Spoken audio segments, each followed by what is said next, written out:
Good to go. Thank you. Yep. Well, good evening, everybody. Welcome to the Town of Pompey Zoning Board of Appeals regular meeting. We have one item on the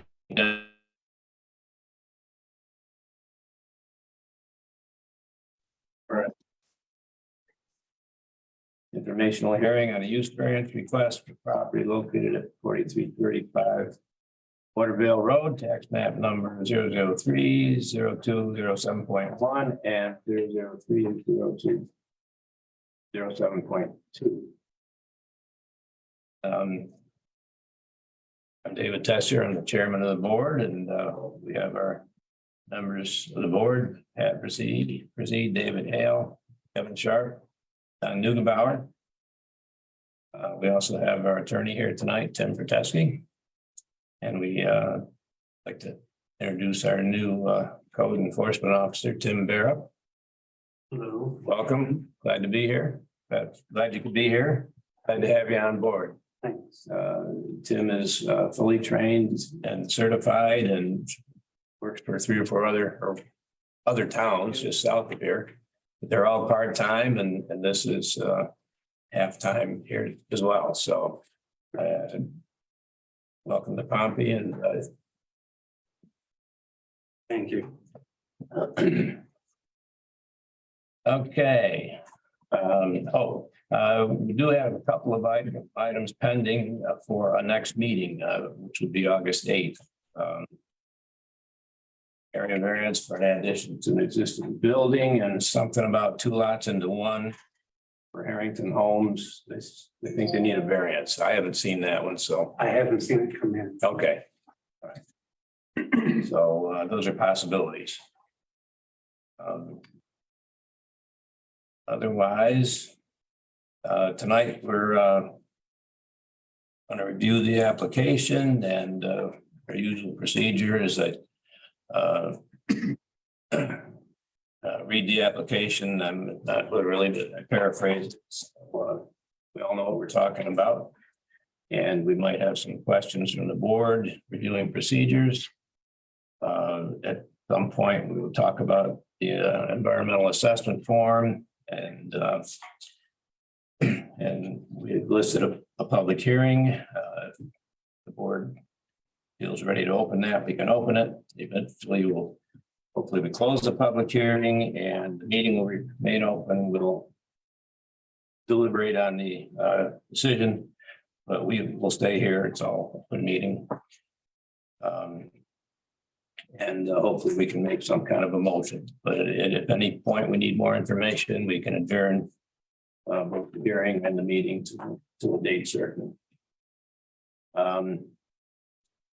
So I will keep getting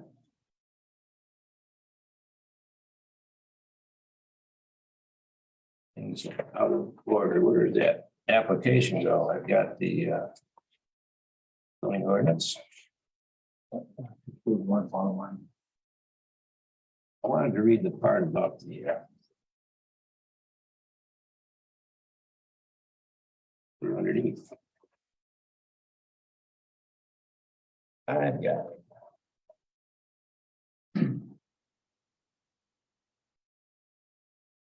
This is a letter to the applicant from Tim Barra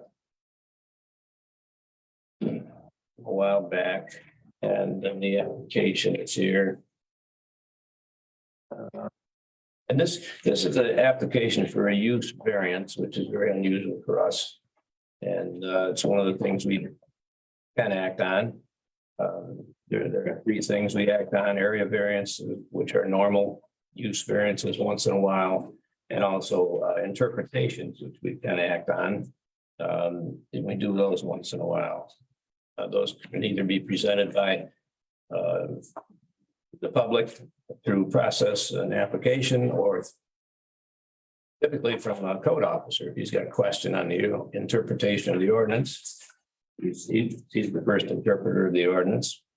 If he's got a question on it, he can bring it to this board and ask us to interpret it for him.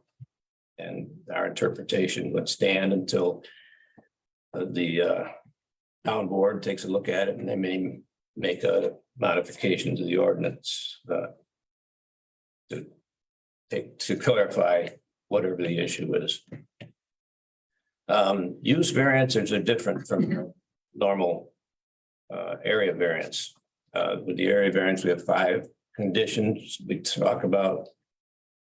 And we, at the end of reviewing those, we balance we use the balancing test of the benefit to the applicant versus the detriment to the community. That's what we're used to. The use variance, there are 4 conditions, but every one of them has to be, we have to agree that each one of those conditions have been met. So there's no balancing, they all have to be met. And if you don't have your little cards, I have some more of them. They do have the use variance on the back side.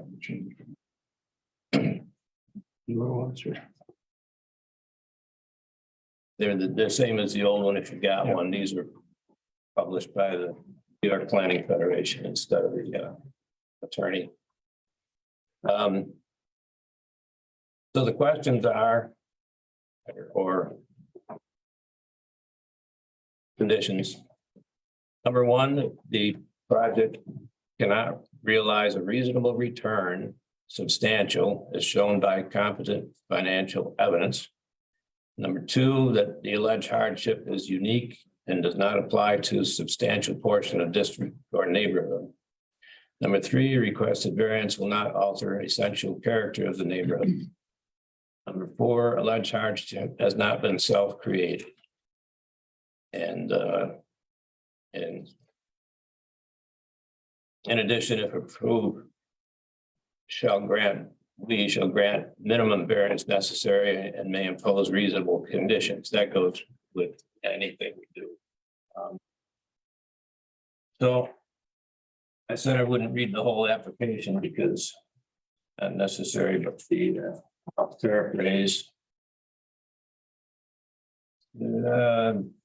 First thing on here is the response to those 4 questions. And I'm not real familiar with this form. Property address, we talked about 4335 Watervale Road with the tax map numbers. Applicant's purpose to install a 32.4 kilowatt ground mount solar array to be installed on the property. Owner is James Starwitz, who is here. And the representative, Mark Natolo of Alternate Power Solutions. Is that you? Actually, Nick Moretti. I'm filling in for Mark.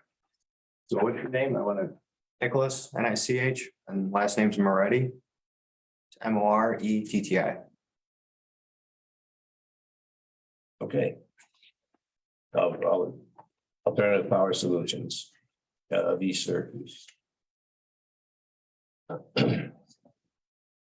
It says the subject property will be in conformity with all zoning. It says outlined in chapter 55 of the Town of Shakopee Municipal Code, except as stated here. There's nothing there by the code officer. They have answered the 5 questions for area variance. I don't think we need to review those.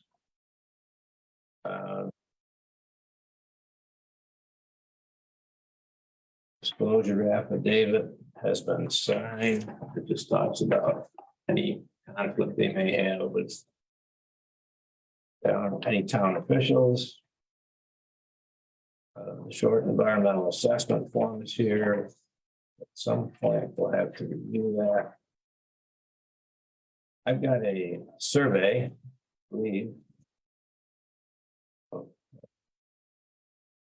Looks like 2 to 3 properties. And there's a chart here about the utility costs and so forth. That have to be explained to us. The chart with a lot of lines on it. That'll definitely have to be explained.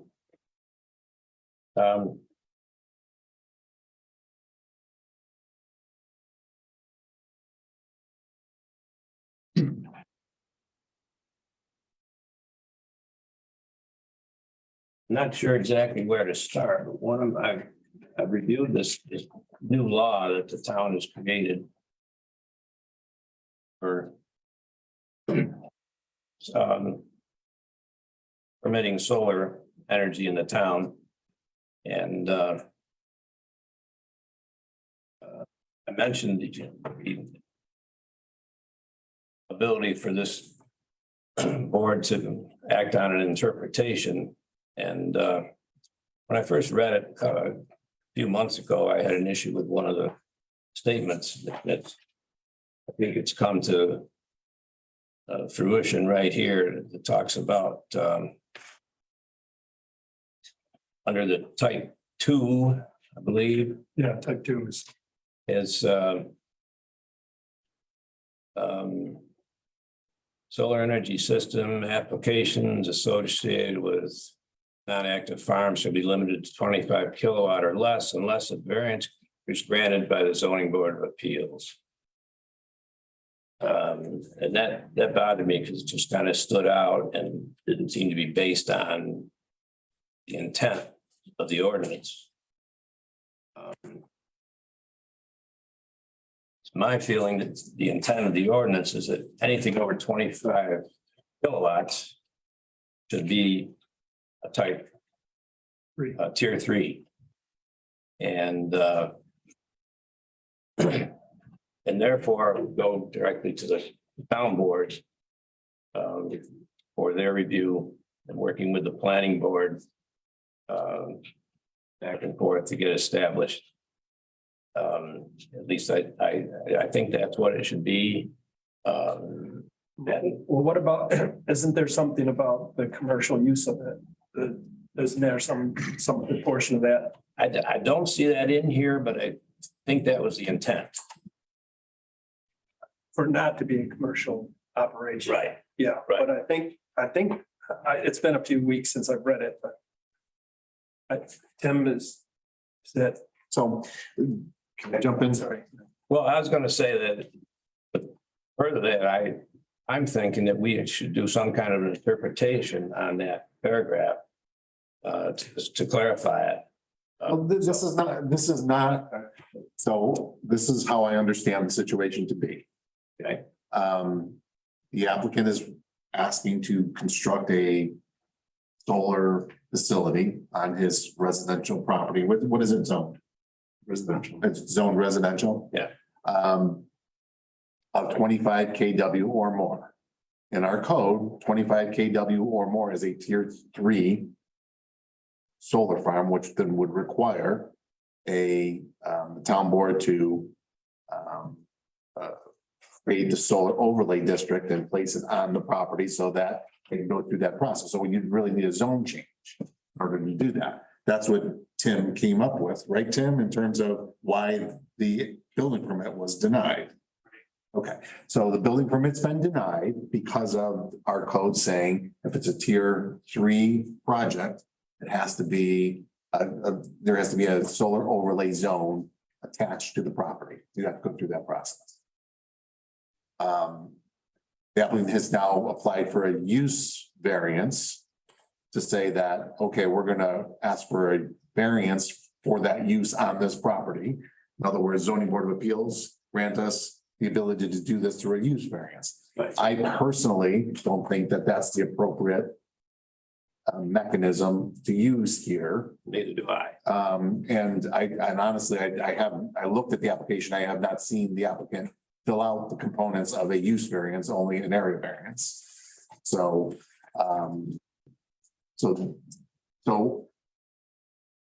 with having said all of that, the issue is going to be as the chairman just mentioned, do we want to look at the possibility of doing an interpretation that says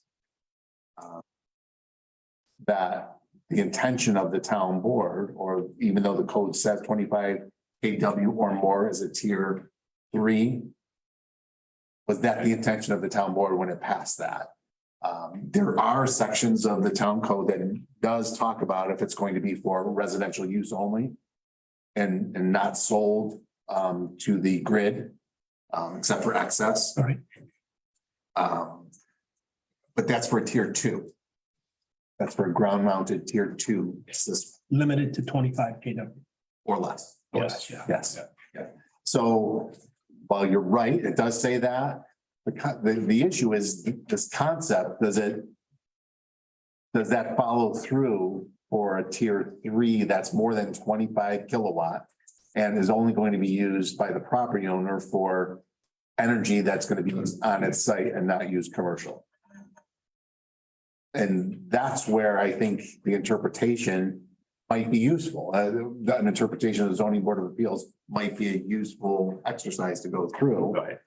Rather than the use variance, because I don't think the applicant can meet the requirements of use variance. Yeah, I don't think so either. He has filled that out responsive to that. I have not seen that yet. So it was in a Yeah. amended application. Okay. And I do have that. So if we can look at our, pay attention to the 1 through 4. The responses are, number 1, please see attachment for estimated differential of current standard utility electric versus proposed solar installation. And number 2, Mr. Starwitz has adequate parcel space that is unobstructed and suitable for solar generation. The majority of neighboring parcel space would not be suitable for a ground mounted array, and in some cases, a roof mounted solar system. For number 3 and 4, the solar project will be set back 314.5 feet from the home, not visible from the road front. So those have been included as responses. Do they answer the questions? Well, I don't think so. You know, so I think it's important to talk about the questions Yeah. and see whether or not that's assuming you want to go down the use variance path. At least consider the use variance path. So your attorney, I have looked at it. I don't see where number 1 or number 4 can be met. Right. For a use variance. Has the applicant considered 25 kilowatts? Or less. That's when we when we designed the system, we're working under the NYSERDA guidelines, and I'm speaking out of school with this. That's why I've got Nick here. We did design a 25 kilowatt system. I think there's a problem potentially in the distinction between AC versus DC. We are at 25. Is it AC power. AC? But the popular law says DC, It states DC, which is and as do most other towns in the area that I've worked with so far. And that's kind of a hurdle that we've had to face, coming to these board meetings, is having that distinction with the NYSERDA guidelines between AC and DC power. Because it does limit how much energy somebody is allowed to generate on their property. And what most people in the state of New York are looking to do is have 100% offset in their home. So that's why we tend to come out to these variance meetings, attend board meetings, just to kind of present these ideas. Not to sway you to change your code or anything like that, but NYSERDA, New York did a good job in outlining everything to kind of provide the guidelines for you guys to have the town code, but it's ultimately, it is up to you. And NYSERDA, the guidelines are something that we try and follow because, like I said, in the case with Jim, he is looking for 100% offset in his home, and that was the only way that we would be able to achieve that. And the responses that I gave, they were based around what other people had in his area in terms of property size. And also the direction of the home, of the roof, the direction of the roof that their home was facing. So ideally, you're gonna want a south-facing roof or east-west. South is obviously the best. And so, like I said, the distinction between AC and DC power is important with this and him achieving the 100% offset, which is that that part of the question asking if it can be achieved by some other feasible means. So go ahead, I'm sorry. Just to ask a question on that, novice at this. Can you relate the 25 KW versus 32 KW? Can that also be related to the AC/DC information you were just sharing? Are they related? Yes, so the way. Explain the relationship between those two? Yes, of course. So the way that it works when a solar panel generates power, it generates it on a DC current. And the electricity in our home runs on an alternating current, on an AC current. Okay. So the inverter, which I can gladly, in the line diagram, it shows that it will convert that DC power into AC power that's usable for the home. Okay, And so it's my belief that's why NYSERDA made that guideline in AC power so that you can achieve that 100% offset within that home. and my second question would be, this 32 KW. Yep. Sounds like a lot to me, and I come to that conclusion because you're trying to offset 100% of usage, and that's what it takes. Exactly. In your opinion. Yep. But 100% of usage is an awful lot of electricity to offset just a residential house. So is there more usage? Are you preparing for more usage than in just a regular residential house? Jim, if you'd like to speak to what you have in your home. I mean, my house, my electric bill is $70 a month. We have, And we're trying to offset 400, so. what else is right, and going that on? is, so that our house has almost entirely electric kitchen appliances. We've got multiple pumps that get water out of, out of the lower areas that are running frequently. Our HVAC, we replaced our fuel oil. We have a heat pump and we do heat most of the months and cool most of the months using electrical energy. Okay. Probably 2 months out of the year that we don't, that we rely on a propane backup because it just gets too cold. But that is, we basically shifted an entire, natural gas bill to an electric bill in that regard. So that's a large drain on our electric Okay. supply. We've got, there's a pool, the pool pump and some pool equipment that's running to keep the pool maintenance. And that's in the summertime, that brings the numbers up pretty high as well. We're also looking at I'm on the waiting list for an electric car that isn't available yet, but it will be. And when that happens, my 17-year-old rust bucket will be replaced. But there's a budget in there to cover that, charging that as well. But that's usually estimated about 3,500 per 3,500 watts a year. Do you have a breakdown of those uses that you could provide to the board so that we have a sense of what kilowatt you're intending? I don't have anything. Not tonight, but I'm not sure. I mean, I have a box that I use to monitor it, but it does vary. say that again? I have a piece of equipment that monitors the electrical usage, but the way that it breaks it down is really guesswork. And it'll show like graphs of the total numbers and maybe identify one piece of equipment. But I don't think we need anything detailed, but at least some, how do you get to 25 KW or more, I guess is really the question. You're using a lot more. Based on what you just told us, I still don't see how you get to 25 KW. Yeah, unless there's, unless you're running a machine shop or something and then you got 3-phase electric or something coming in. No, I mean, my wife and I started working from home with the pandemic and I work out of the house, she's there, so we're there, we're maintaining the HVAC there and the facilities 24/7. What is this footprint of this? Yeah, that was my question. So the size of the array is going to be, it's two sets of panels, 66.5 feet long by 13.5 feet wide. So that would bring you to, and there's a 3-foot spacing in between each panel set. So that would, So 50 by 65, roughly. roughly, yeah.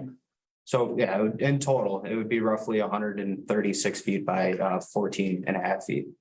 Is Well, they're end to end. the length of it, yes, exactly, yeah. And so a lot of what we have proposed for Mr. Sorowitz too is to make sure that we have backup generators on site. So that there's never, if there was any power outages in the area, a generator would actually kick on and it would still be, it would allow him to essentially still heat his home. So in the case of a winter months, if something were to happen, if a power line were to go down or anything like that, he would still be generating enough energy from those backup generators and batteries. Even the EV, actually, we would be able to hook it up to his home and his home would actually be able to use the energy from that EV to power his home. So like you said, in the case with his heat pump that he has, there would never be a lag in power to where he wouldn't be able to heat his home or refrigerate his food or anything like that. Whatever he uses electricity for, he would always have a supply of electricity at his home. And so that's another reason why, if you're looking at the line diagram, it does look like a lot. But a lot of what's on there, it fits the needs for what he's looking for in his home, actually. And But you're still connected to the grid, aren't you? you are, yes. So the way, if the way that that's actually going to work is he would still feed energy onto the grid. And the way net metering works in New York State, so RG&E, NYSEG, and National Grid all use net metering. So you would feed energy onto the grid.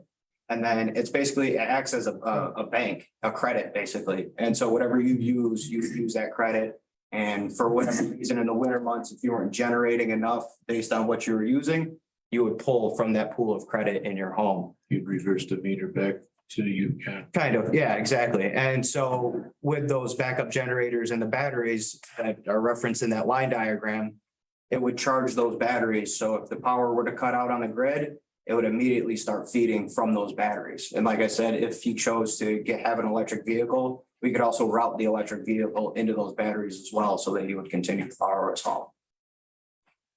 So what essentially, this is the first one we've had that's this intricate, but it really is a completely self-sustaining system that we're trying to establish here. And like I said, the hard part is the size of it, and I understand that.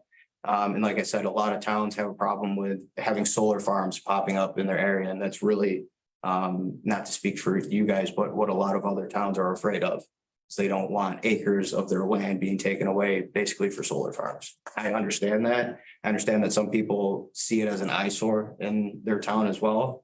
But it pushes, it goes towards the 70% of renewable energy that the state of New York is actually really looking for in the long run. There's a lot of infrastructure that needs to be done in terms of the utility grid and things of that nature. But a big part is going to come from the towns and the municipalities, kind of just understanding what's going to be required if New York State really is going to continue to push this 70% renewable energy on the state, essentially. Can the grid handle it in your area? Yes. So the size of these systems won't constitute us having to essentially build, say, a substation. These are, and this is what's actually referenced in the NYSERDA guidebook again, is the larger systems that fit the tier 2 or tier 3 category are going to get into the 1 megawatt upwards to 10 or 15 megawatts. Those are the solar farms that a lot of people don't want. And in those cases, you would need not only permission from National Grid, but you would then have to go in and build out these substations and basically upgrade the grid in that area so that it would be able to hold that kind of power. But this system alone, it does not fit. It's nowhere near overloading the grid. I think the town has 3 of those under discussion at this time. So I'm trying to, so anything that over 25 is talking solar farm. 2, 3. Yeah. And it's on the property, that's true. The way our ordinance reads. That's what the ordinance for you. Yeah. I think at least we need to go through these use variance criteria now that we've heard the application. See if we can determine whether we, I don't know if we vote on them or not, but number 1, cannot realize a reasonable return substantial as shown by CAP, which is financial evidence. I think that means you can't, essentially, you can't do anything else with the property, and I think that it's the way it's been, Case law says that this, because well, again, what are we asking for? A use variance. Yeah. So they want to use the property for something that's not allowed under our code, right, and they would have to show that. The applicant would have to show that. The use, which is putting a solar array system on their property of over 25 kilowatt or more. Right, if it were 25, we wouldn't be going. Correct. It wouldn't be here. We wouldn't be here tonight, but because it's beyond what our code determines, then you can't use that property for any other thing than a 25 kW or more solar farm. Does anybody here think that that's the case? no, because They can. they've already got a house on it. They got a garage. Exactly. Yes. Garage. Right. Yes, So you can't show with economic data that you can't live in that house without a 25 kW or more system on your property. right. It would be impossible. Sure, that's what that's saying. No, Well, with what it's saying, that number one. it is what it's saying. Yeah. That's what case law shows. Yeah. I mean, Well, in your example, but I mean, another example could be a windmill. Mhm. So if he could put a windmill there to generate the same, but our code has a separate regulation for windmills. Right. And I don't know what the KW is for a windmill on a residential property. I think it's more on height. I don't know. It may be, but our code defines what's allowed in terms of solar panels on properties in the town of Pompey. So so you're saying that it has to be related to a solar. Correct. That's what the applicant is requesting a variance from our solar code. Okay. If I might just ask a question. Sure. What about in regards to the actual use of the 3 acres of property that he has, that he doesn't use? I understand the point of the energy that's being consumed in the home, but there is a 3 acre plot of land that he owns that he's not actually able to use. And this would be, in my opinion, proper use of that land. Would that still fit what you're questioning here? Not if it's 25 kW or more, It's still in regards to the system size because the property is zoned as residential. as a residential. How many fewer panels would it be to get down to K 25? That's, yeah, that's not something I could really do off the top of my head because there's other calculations with the inverters that you'd have to figure out. That's why we did consider putting some of the panels on the roof to compensate for that as well. I understand meeting in the middle is always important. But the only problem with that is that he would then have to potentially redo his roof if there were any structural problems, because the panels would have to hold, or excuse me, the roof would have to structurally hold at least 7 pounds per square foot. And then in the Onondaga County, I believe even through here, we have about a 50 pound per square foot in terms of snow load. So that's just, it's something that we could consider, but it might lead to just more money essentially, really. And so that's why we just wanted to. Just understand the point. 32 is what would be behind the house out of sight, 32 kW. But there's mathematically a potential to reduce the 32 to 25 by putting panels on the roof. Correct. Because it's ground mounted.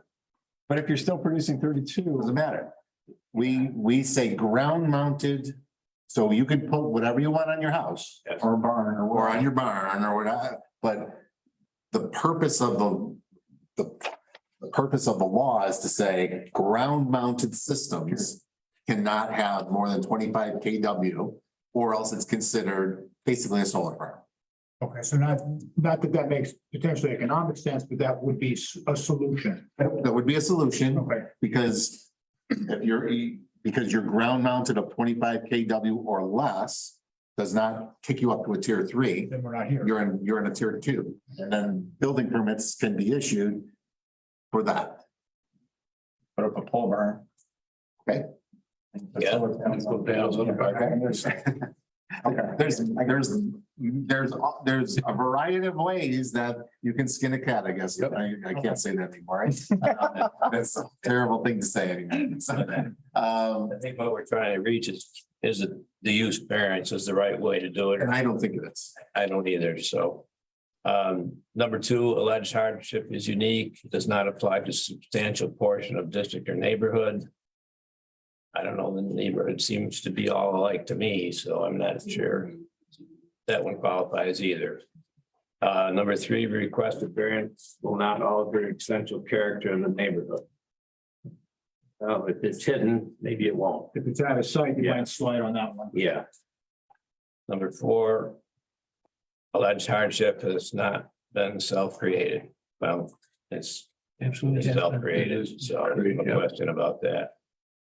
I think there are just other ways to approach this application and not through the use variance. I think the use variance, you're opening a can of worms. Yeah. So I would,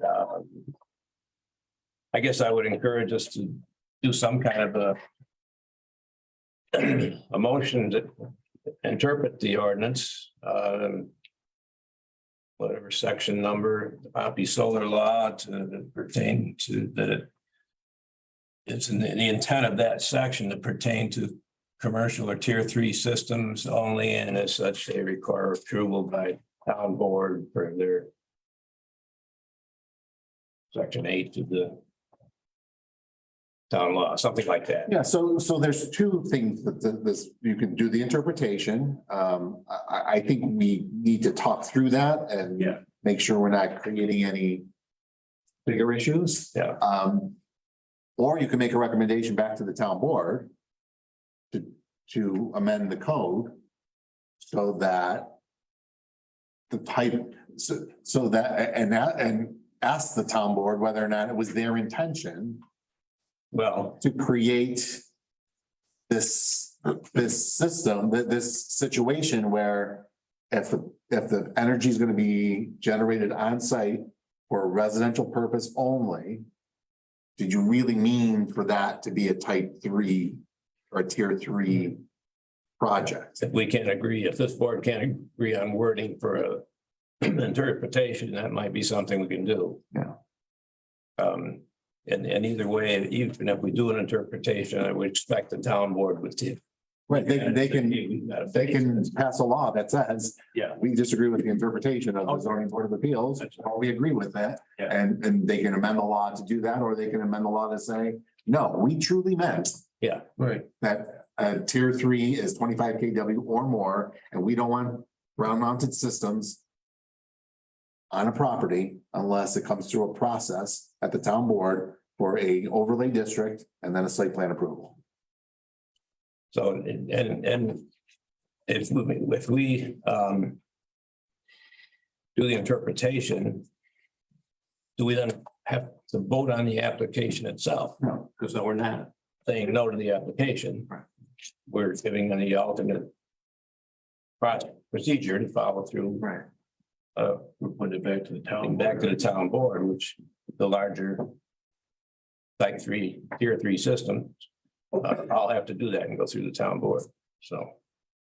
Well, I'd be interested to know what Tim's thoughts on all this discussion is too, Yeah. in terms of an interpretation, because really what they're doing is what they're doing, what the zoning board of appeals would be doing is reviewing your interpretation of the code, and your interpretation of the code is this is a tier 3 project and requires a zone change to allow it on this property. Let me ask you this in a way. So we're at 25 ground mounted. What construction could you build to make up the difference and have it not on the ground? You know what I'm saying? Right. Could you build something off the ground to mount the remaining? What's this? They could, but like they said, it's just a dollar amount. For them, it's just more cost. Right, I mean, to put it on the roof, snow load you're adding on to it. You don't know what the trusses are. An older house, I imagine. And then you have to have an engineer come in and scope out what's existing with the house. But they, how Build a much they horse, could put build a on. horse barn and, arena. Pretty pricey to get £50 per square foot on the roof. So, Or could you stick 6x6 posts in the ground and build a platform to mount them on? I think that's ground mounted. I guess it's an interpretation. Yeah. Is it? I mean, That's you're built on top of the constructed of it. So you built an open face shed. More or less. Well, we'd have to look at the definition of what a structure is and Yeah. we have to, Yep. we have to go through that process to make that determination. I'm not sure why we wouldn't deny this application also. Why, why wouldn't that be part of the process to deny it and then do the interpretation? What basis would we deny it on? Well, for one, right here, the Okay. use On variance. the use variance? Yeah, the use variance. It's easy to deny it. It's, I don't see we have any choice but to deny it. yeah, right. Right. I don't know why not If deny it. There's no way it can go through as a use variance. Well, regardless of what the interpretation comes back from the board, yeah, that was our intent. Well, we could, But they we can can't- do it that way. They cannot fulfill what are required. That sends a different signal to the town board. It says, Well, I think we can send it, do It's both. okay. Why not do Yes. both? We can. We had to deny it, so you have to fix this. In a situation that comes up again, or Yeah. for these guys now. yeah, then the interpretation is kind of extra to the town board. This is why. Well, I guess for two reasons. It's gonna be pretty hard for anyone to fit in number 4 for a use variance. Oh, yeah. Oh, Always. I've been doing Not always, but I mean, municipal law for 25, almost 30 years. I represent many, many towns. I think I've only allowed one to be approved. It's much easier to get a change in the zone, Yeah, get a zone change than it is to get a use variance. so there's no way that this can happen through a use variance. no, I don't think so. He doesn't, so you have to, so we need to reject it so that he can go a different route. Instead of something hanging there and waiting for a law to change, he cannot do it this way. Well, I completely agree that a use application tonight, it has to be Denied. Denied. denied. It has to be. And then, But if it was 25 KW, did they have to apply for solar overlay for 25 KW? Or more. Only or No. more. Or tier. Up to tier 2, do you need a solar overlay? No. And some of it in the law, unless I'm mistaken, some of the 25 KW doesn't reference the AC versus DC, while other sections do. So it's very ambiguous. Well, I noted that too. Yeah, but if it's stated at one place, you can assume that that's what it's referring Yeah. to.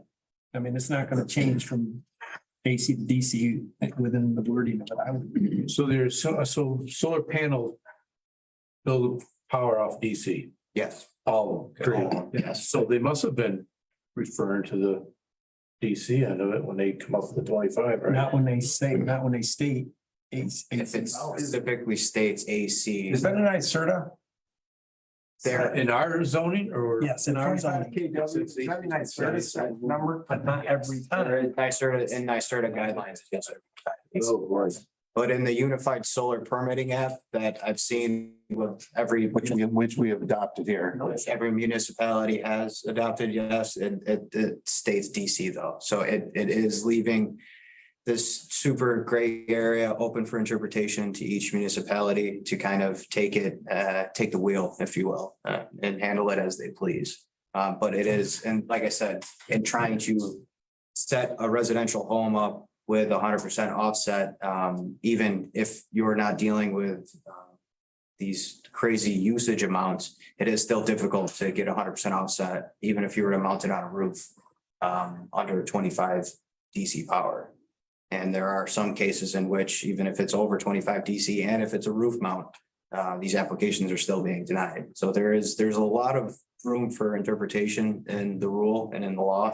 And it's just, like I said, it's a bit difficult at this time to kind of get these use case variance permits or whether it just be a building permit. I'm assuming the reason why we filed for a use variance permit is because we filed for use variance permits in the past with other towns. So I'm sure that's the reason why Mark took that route, with you gentlemen here. So, And it makes logical sense to do it. That would be the application. You just can't meet the criteria for a use variance.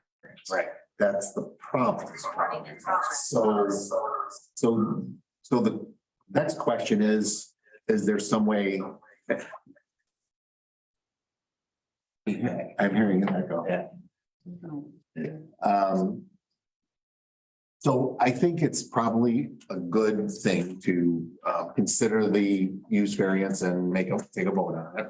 If you're comfortable doing that tonight.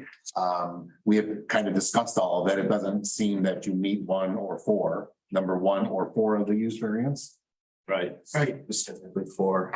Yeah, Yeah. well, yeah, And then we can move on to a maybe more productive discussion on what yes. potential Yeah. solutions there are. Can I just ask a question in regards to offering an opportunity for the county to speak? What was the purpose behind that? Because I haven't worked with the county I forgot to mention in that this part. capacity. We did not get this referred to the county on time to take a vote. We're not supposed to be able to vote on this application tonight because we don't have a response back from the county. County. So, yeah, And the next time that they meet is going. Sorry. we could vote pending a response. If a use variance is a little different than an area variance in terms of the county. Okay. I don't think you need to even go through the process of sending it to the county if your decision is that you're not going to grant the use variance. Yeah. Okay. So they're not gonna Okay. change our mind, You know, right? they're not going to tell you, yeah, you should grant a use variance. Right. Yeah. Usually they just pass it on to us anyhow, they would. Almost little or no- always. Little or no comment. Yeah. I think we could go ahead and vote. And not have to wait for that in this case. So, If I could ask, assuming we deny the request for a use variance, what, What's the next step? why do we need to also talk about an interpretation? You don't. no, What's the value in that for either us or the applicant? that sends a note to the town board that there is a question in the ordinance. It looked like they should apply for a use variance. And we don't like that. It doesn't work. And they have, it's a gray area. It's a gray area. I don't, Should be I guess, I corrected. don't think it's gray. It doesn't, it's not an application for a use variance. The ordinance says, something that shall be limited to 25 kW or less. Unless the variance is granted by the zoning board of appeals. But again, There's an implication right here that that's for a ground mounted system of 25 kW or less. That's a tier 2 system, Which would not need a variance from the town. except if it was in a residential district. Unless he crowded a property line or something. If it was in a residential district, because it says that they're not allowed in residential districts, ground mounted are not allowed in residential districts. Regardless if it's under 25. Correct. Oh, okay. So it That's is the only only reason. residential, period, not farm ag or. Flash, okay, I didn't understand that either. yeah, okay. And the other thing we've noted, because I noted it as Pat did, sometimes it says DC in here, and most of the time it doesn't say either. No, You it said doesn't you've say seen- DC, AC. You've seen some AC in some places. Wait. There's a no. DC here and there. That's Okay. not all of them, but I haven't seen them. Well, then it, The rest of them don't say it either, and it should be consistent. So, can we ask Renee for? She's probably more familiar with the, No, can she comment on it? Or she could comment on it, but I don't know if you know the answer to the question. was the intent to be 25 kW AC or DC?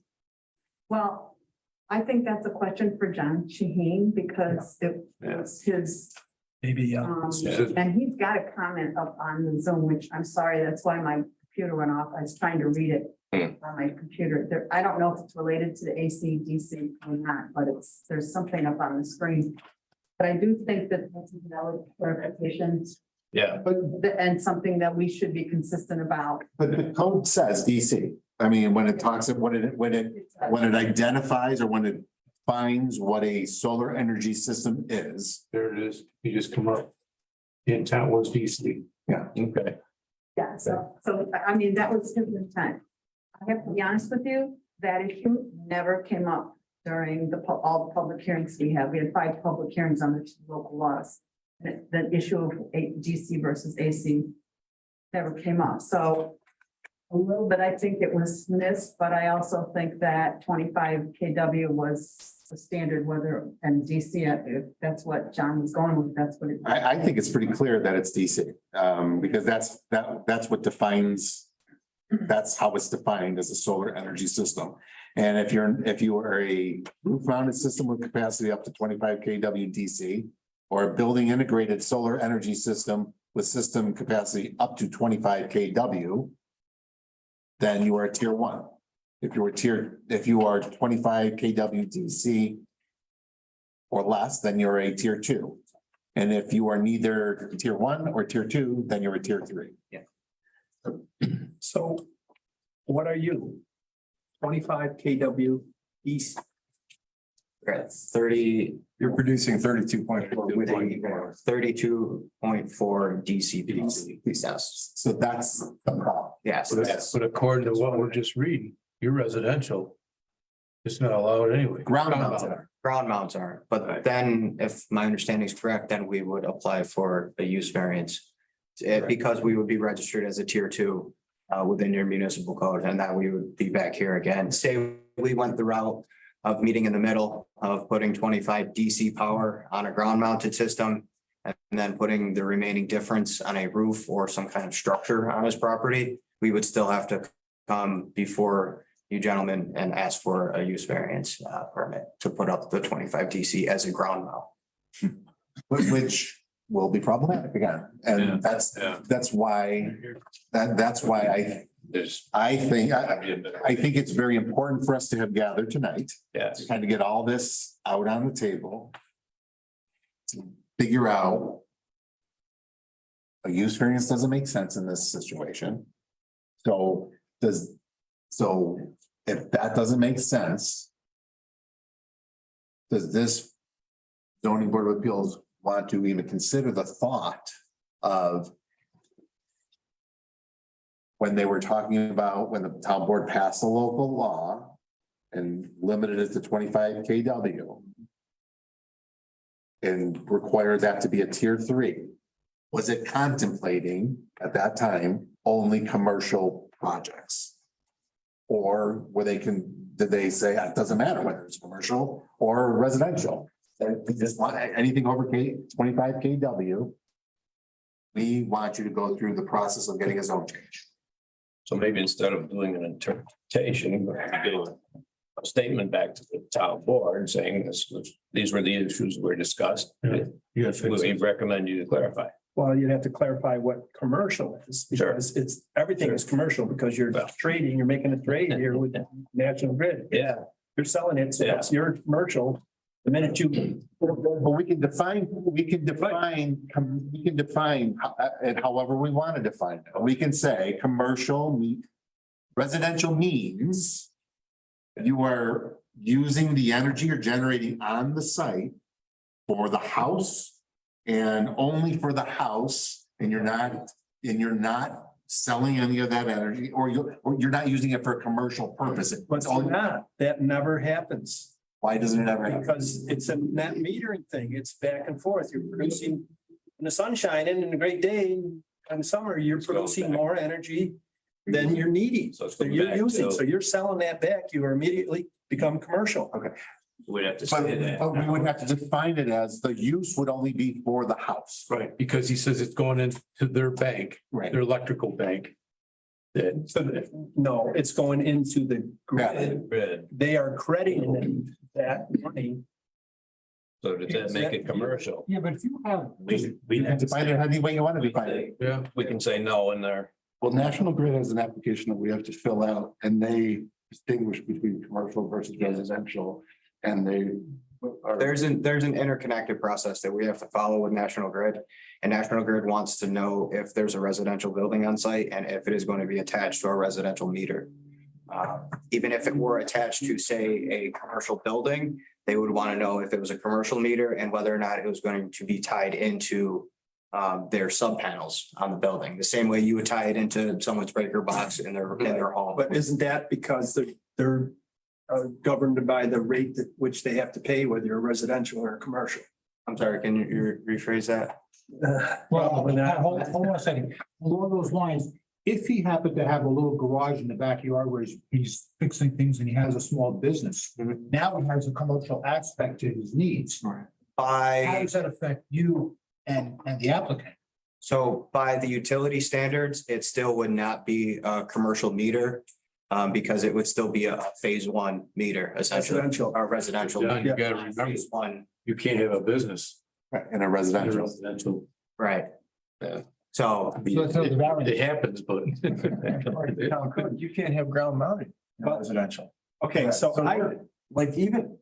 even if he wanted 25 today He still couldn't get it. and we weren't meeting tonight, where would they have gone to try to change to get this to be a solar, to put these arrays in the backyard?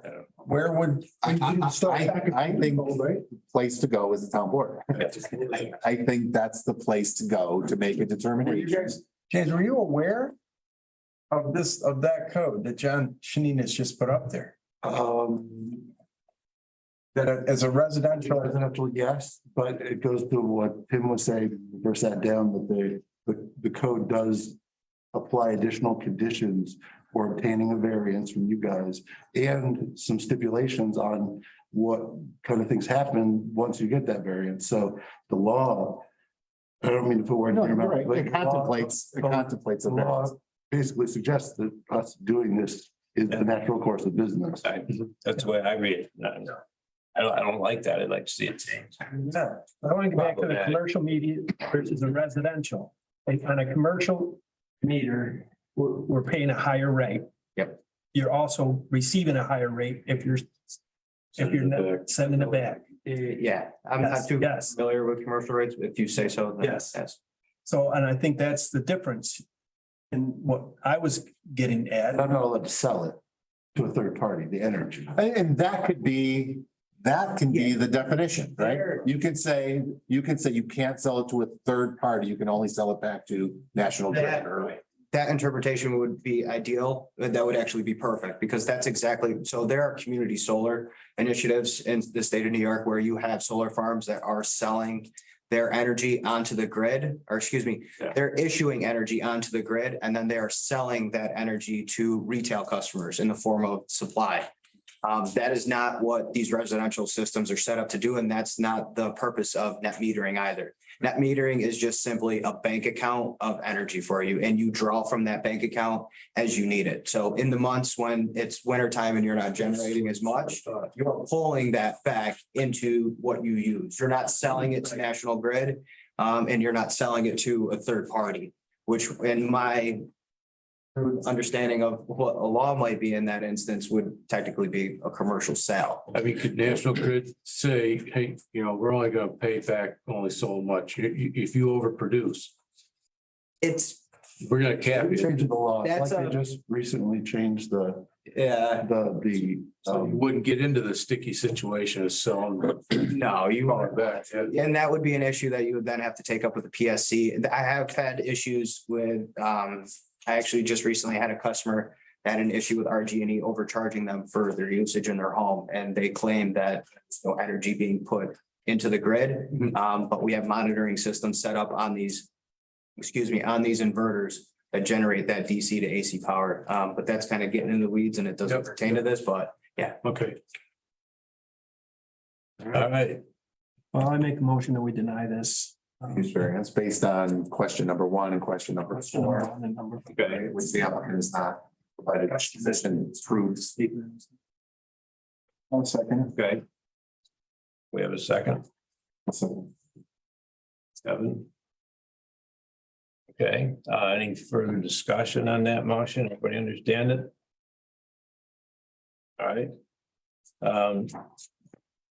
All those in favor, say aye. Aye. Aye. Any opposed? Okay. So the motion carries.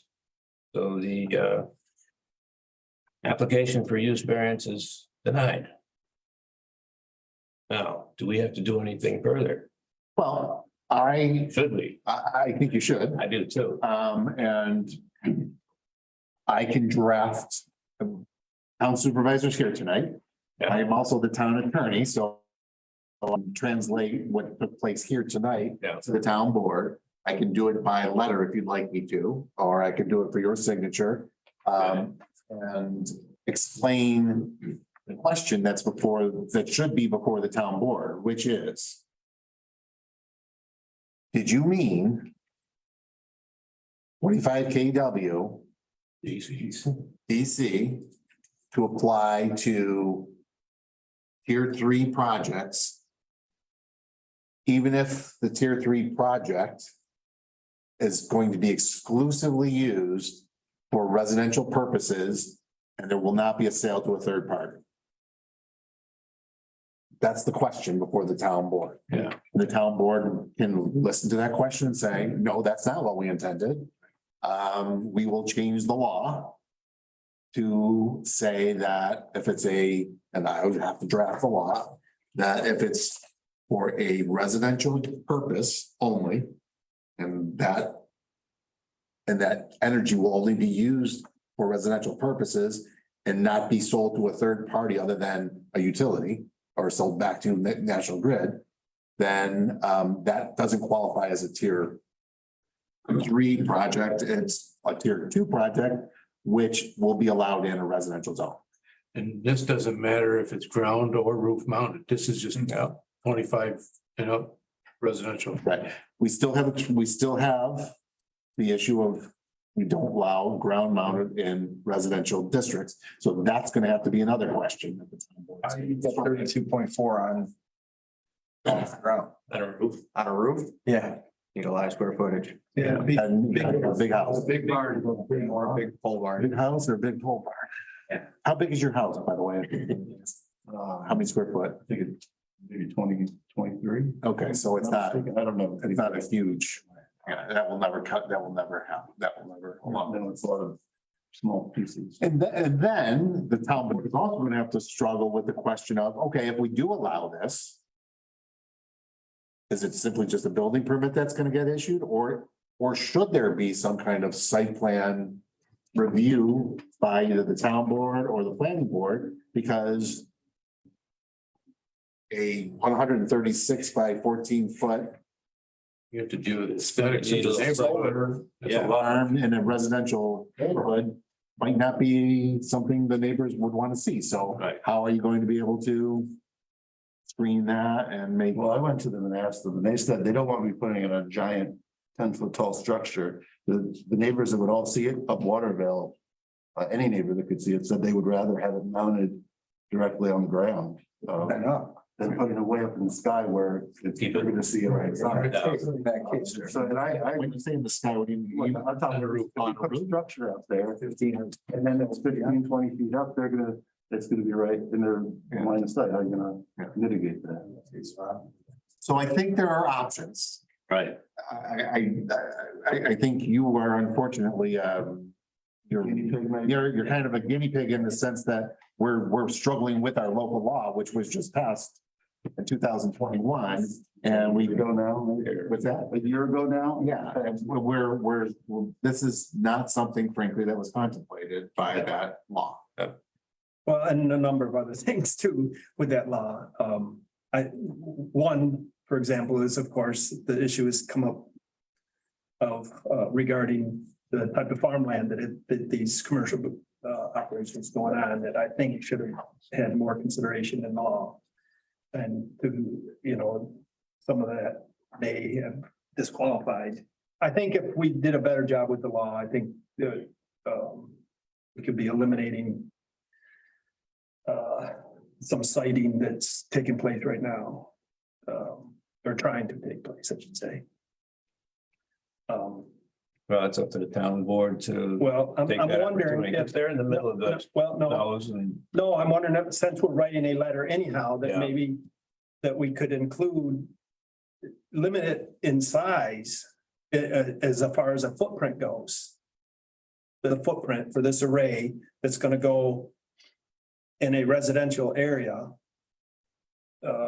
I mean, You're talking about this applicants? or any applicant. Any applicant, the size. So now if it's more than 25, we're suggesting that if it's more than 25. Huh? That there is possibility for them to return to us if that is what the intent was of the law or a variance. But we're not, so this one's 32. What if it's 55 or 60? Are we gonna limit it?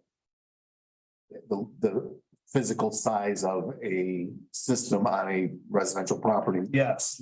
Usually the way we do that is by determining how large the property is going to be. So a 136 by 14-foot system on 1 acre is going to look a lot different than on 20 acres.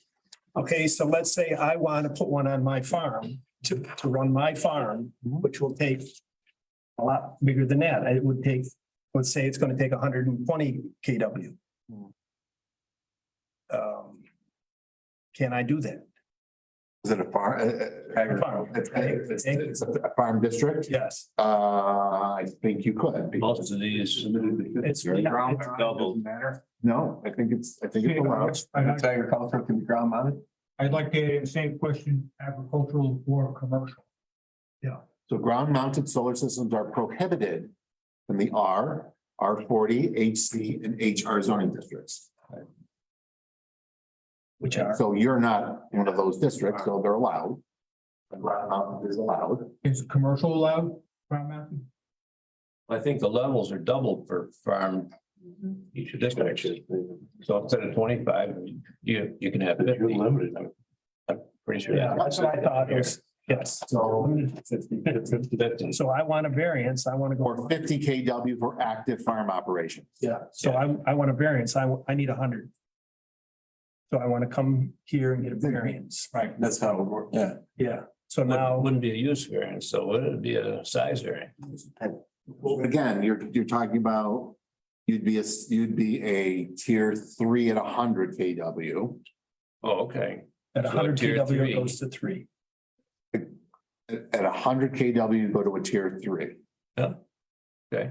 Okay, so Wait, I'm wait, gonna put wait. in a night. You know, it's 50 kW. Yeah, and you're the one that said 100 kW. Yeah, I said. Yes, you said 100 kW. So anything over 50 would be a tier 3. So you'd have to go through the process of getting a zone change on your property for a tier 3 unless the town board makes a determination. That's what I'm getting at. And to get to tier 3, you have to identify that ag property as solar overlay. No, I don't want to do it I don't want to do it in a zone 3. I mean, a tier 3. I want to do it this route. But we're talking about the possibility of saying you can have tier 3s. If you're Size wise. size wise, no matter if it's over 25 kW or 50 kW, as long as you're using it for on-site use. So we're making, that's gonna be the distinction.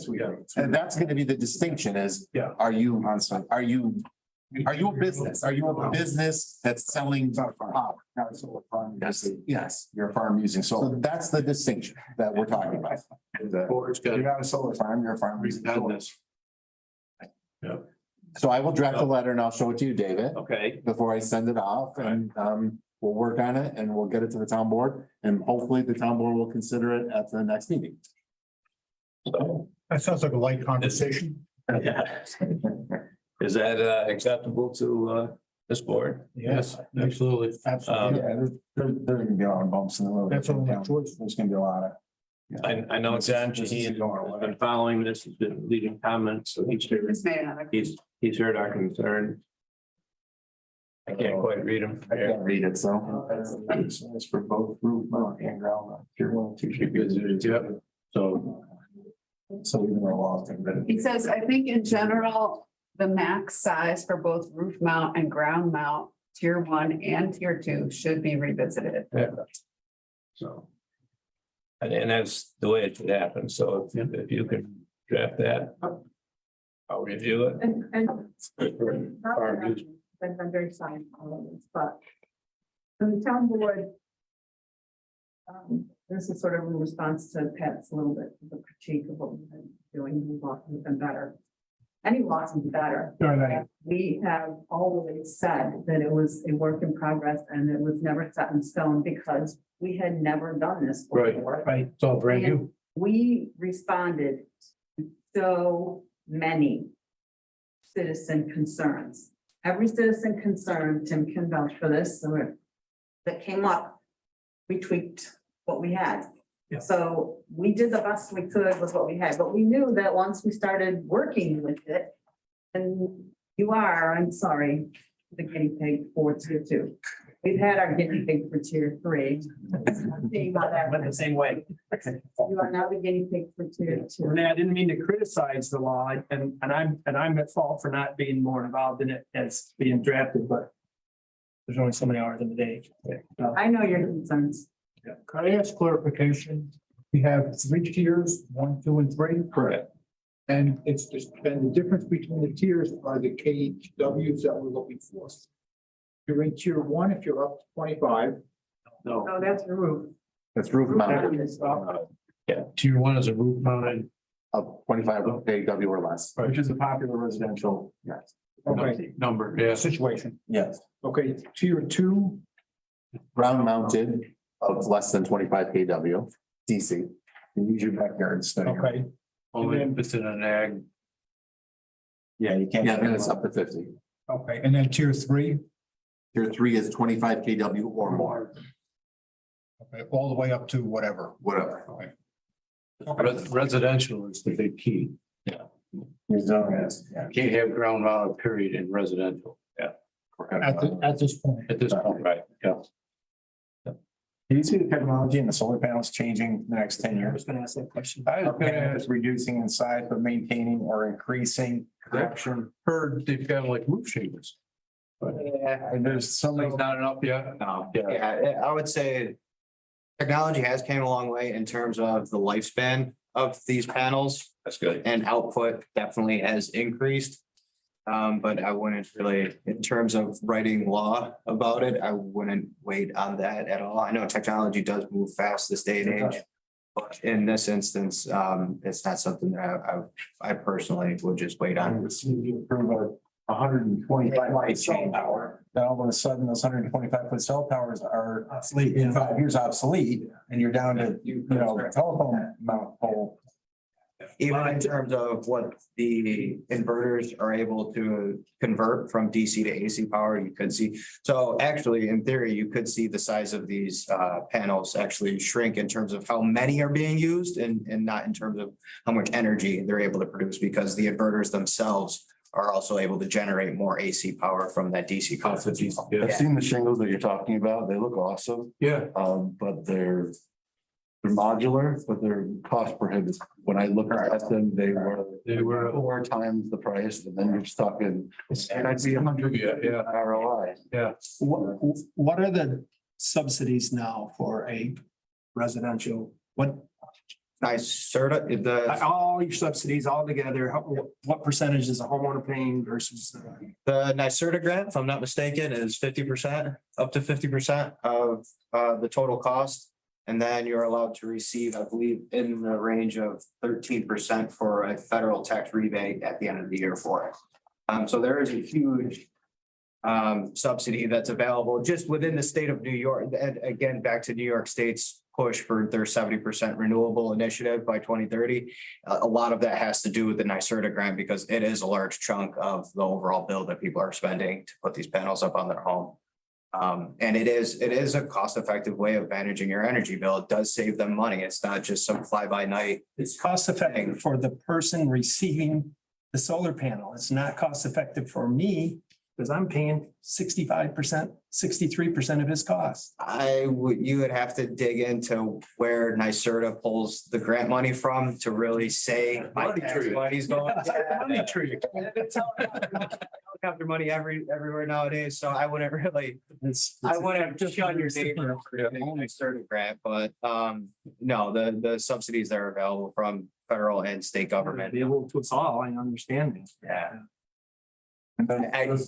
Those subsidies don't cover delivery charges, surcharges, fees. No. It's just the production of the power, Yeah. cost of power. I had to pay for every kilowatt at bank, right? There's like a. And you have $120 electric bill and $30-40 of that is delivery charge, right? Right. Well, majority of it is, that's except for the winter months. You're obviously gonna see an increase in your bill, but that's the supply charge is gonna go up as well. But Well, I'd like to make a motion to adjourn. Hold before. Can I ask one board question? Sure. General for us. Okay. Under number 4, the alleged hardship has not been self-created. I know, Pat, you've been past that. How could you ever not be? It's always self-created. Right, that's what. That's why use variances are very rarely granted. As an applicant, could I say that my hardship was created by National Grid? I didn't do it. They charged me the electric. that was one point that I think that I tried to make. There's been some cases where the town has made an ordinance while a person owned a property.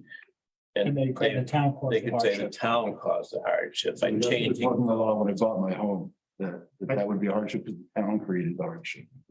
Well, the National Grid. That was my, I've been.